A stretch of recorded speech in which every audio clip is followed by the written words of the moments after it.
자, 우리가 이번에 볼 작품은 김현승 시인의 눈물입니다. 그래서 제가 앞에서도 말했다시피 모든 시의 구조는 뭐에서 흘러간다고 해서 R, 즉 보통 약어로 이제 리스폰스라고 쓰는데 정서 혹은 좀 더 크게 말해서 반응에 의해서 시의 구조가 형성되고 시의 흐름이 만들어지고 결국 이 시의 하나의 코어, 즉 핵심을 하나 짚으라고 하면 반응, 즉 정서입니다. 그래서 눈물이라고 하는 시어를 봤을 때 생각해 볼 수 있는 가장 합리적인 정서는 슬픔을 표현할 수 있는 단어들은 뭐 안타까움 등등등 여러 가지가 있겠지만 가장 합리적으로 슬픈가? 즉, 이 김현승이라는 작가가 표상된 시 내에 어떤 화자가 시가 전개돼 가면서 슬픈 정서를 느끼는가?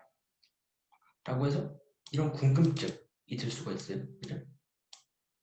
이런 궁금증을 안고 이제 시작해보는 겁니다. 그래서 1년부터 보면 덜어는 이제 되게 옥토, 어디 뭐 흙인가 봐요. 그래서 우리가 뭐 이걸 처음 읽는다고 가정했을 때는 옥이 뭔지 모르니까 모를 수도 있으니까 그래서 흙이구나. 흙에 떨어지는 작은 생명? 이게 뭐지? 한 다음에 이고저. 그래서 이건 좀 가져가야 할 부분. 그래서 이고저라고 한다면은 이제 이런 종결어미를 사용하는 경우가 또 기도할 때 보통 이제 쓰잖아요. 나는 뭐, 훌륭한 의사가 되고자 합니다. 뭐, 멋있는 사람이 되고자 합니다. 즉 이제 어떤 정서가 들어가는 거예요. 소망 혹은 소원 뭐 이런 정서가 이제 들어가 있는 건데 그렇기 때문에 소망이라고 했으면 평가원의 언어로 치환해보자면 어떤 어조를 사용하고 있다. 그래서 기원적 어조를 사용하고 있다. 라고 말할 수 있어요. 그래서 어떤 걸 지금 화자는 소망하고 있어요. 현재까지 알 수 있는 건 이거 하나뿐. 그래서 소망하고 있는데 그래서 이 화자의 지금 어조, 즉 어조는 태도가 결정한다고 했으니까 화자의 지금 태도는 소망하고 있는 태도. 그래서 옥토에 떨어진다 해서 이건 기본 개념이니까 떨어진다. 그래서 물리적으로 내려가거나 올라가는 거 상승 하강 이미지라고 했어요. 그래서 떨어지니까 하강 이미지.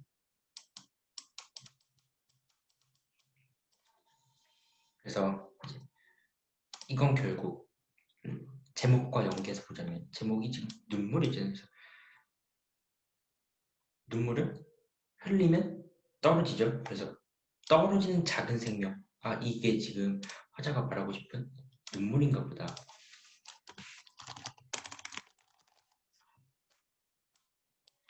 얘기할 수 있겠고 넘어가서 흠도 티도 금 가지 않은 흠, 티, 금 결국 전체성을 훼손하는 성질들. 그래서 이것들 성질이 다 비슷하니까 세모로 한번 묶어볼게요. 세모로. 흠도 없고 티도 없고 금도 없는 나의 전체는 오직 이뿐이다. 이뿐이다. 이런 지시사의 경우엔 바로 연결할 수 있어요. 그래서 이뿐, 작은 생명뿐. 작은 생명은 무엇은?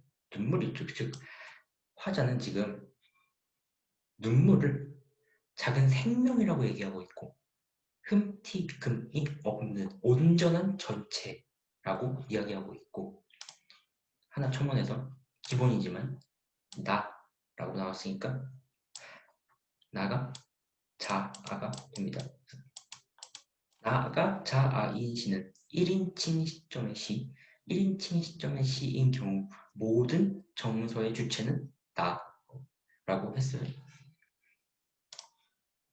넘어가서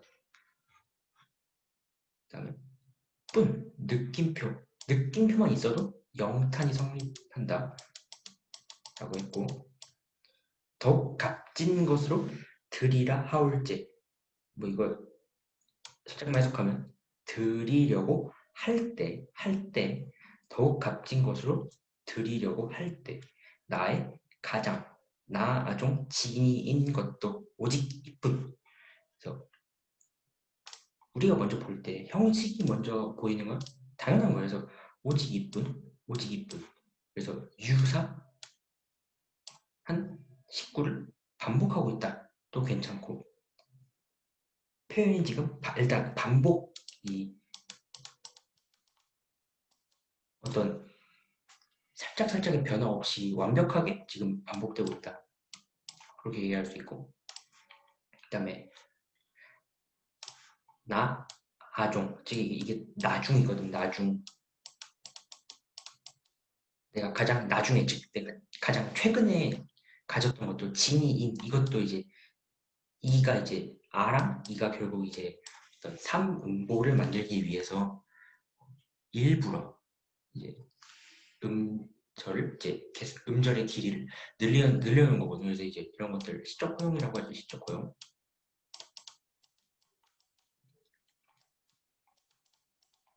시적 허용이라고 하고, 그래서 이걸 뭐 이제 빼고 생각해도 되니까 내가 가장 나중에 지니는 것도 오직 이뿐이다.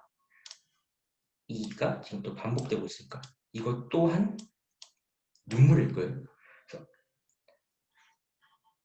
지금 연과 연이 지나가면 지나갈수록 점점 하나씩 이 눈물이라고 하는 거에 대해서 성질들이 하나씩 추가되고 있어요. 1년 보면 뭐 옥토에 떨어지는 작은 생명이다. 2연에서는 이 티가 없는, 옥에 티도 없는 전체가 나의 눈물이다. 온전한 것이 나의 눈물이다. 그 다음에 3, 4연 합쳐서 내가 가장 마지막, 내가 가장 나중에 지닌 것이다. 5연 보면 아름다운 나무에 꽃이 시들음을 보시고, 높였네. 주체 높임 편화말 어미가 사용되었으니까 보시고, 열매를 맺게 하신 당신은, 여기도 시 있고, 그 주체는 누구예요? 당신이죠. 여기는 당신. 지금 청자가 설정되었네. 청자가 설정되기만 하면 말 건네는 방식이라고 했었죠. 그래서 독백적 어조와 말 건네는 방식을 구분함에 있어서 청자가 설정되기만 하면, 이런 식으로 설정되기만 하면 말 건네는 방식으로 가야 한다. 그래서 여기서 대답이 없으면 대화가 아닌 거고, 그래서 지금 이 당신이 누굴까? 당신이 누굴까에 대해서 우리가 좀 생각을 해봐야 되는데, 당신이 지금 어떤 일을 하고 있어요? 아름다운 나무가 꽃이 시드는 거를 보고 열매를 맺게 해서, 꽃이 시들면은 자연적으로 그 다음에 열매가 맺히잖아요. 그래서 여기서 이렇게 넘어가는 건 자연의 섭리지, 자연의 순리, 그리고 그런 것들을 하신, 보신, 즉 이걸 관장하는 사람이니까 어떤 절대자죠. 절대자.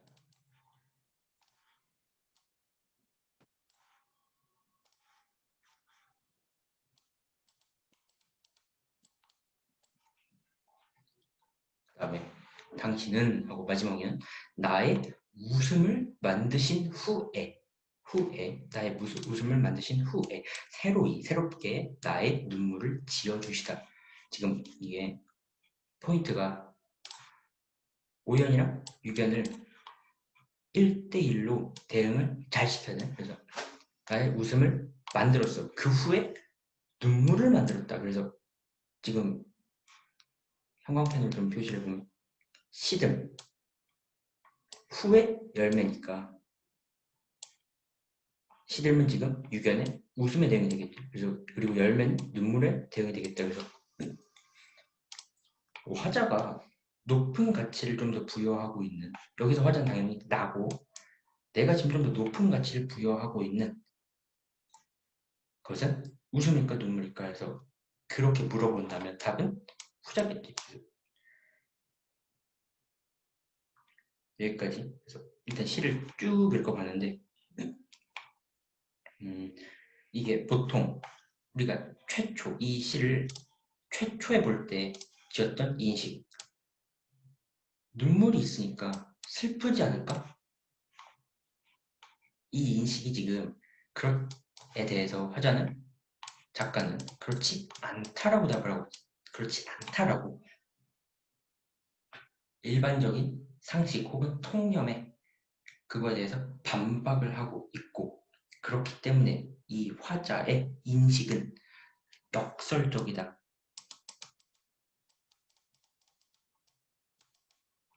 라고 표현할 수 있어요. 그래서 역설이라고 하는 거는 겉보기에는 모순되어 보이지만 이 실제 어구를 까서 이제 의미를 곰곰이 생각해 보면은 이게 이런 의미였군. 그런 이제 2차적으로 좀 한번 했을 때 내가 그런 이미지들이 온전히 받아들여지는 쉽게 말해서 한번 꼬은 말이야. 한번 꼬은 말. 그래서 뭐 이제 그런 거 소리 없는 아우성. 아니 아우성이면 소리를 쳐야 되는데 어떻게 소리가 없냐 이제 이런 건데 그래서 눈물이나 슬픔 눈물 이게 슬픔이랑 이제 기본적으로 연결되니까 눈물 혹은 슬픔이 어떻게 나에게 이 부정적인 인식이 아닌 긍정적인 인식을 주는가라고 물어본다면 그에 대한 대답을 이제 논리적으로 할 수 있어야 이게 역설적이라는 거거든요. 그래서 눈물을 그런 나에게 슬픔을 승화시켜가면서 내가 좀 더 성숙하고 싶다. 성숙해야 한다. 성숙한다. 그러면은 그것이야말로 이 화자가 역설을 사용한 이유가 되겠죠. 그래서 승화라고 하면은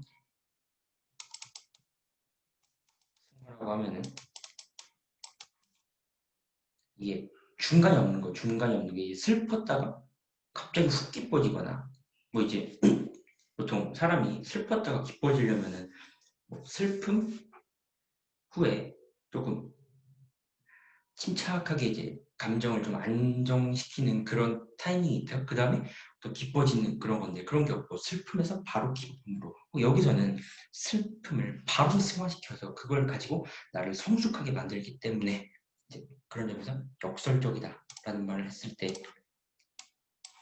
맞다라는 거고 그래서 정리하자면 이제 눈물의 이제 새로운 의미 그러니까 눈물을 가지고 이걸 통해서 내가 성숙하도록 슬픔을 받아들였다라고 정리할 수 있겠습니다.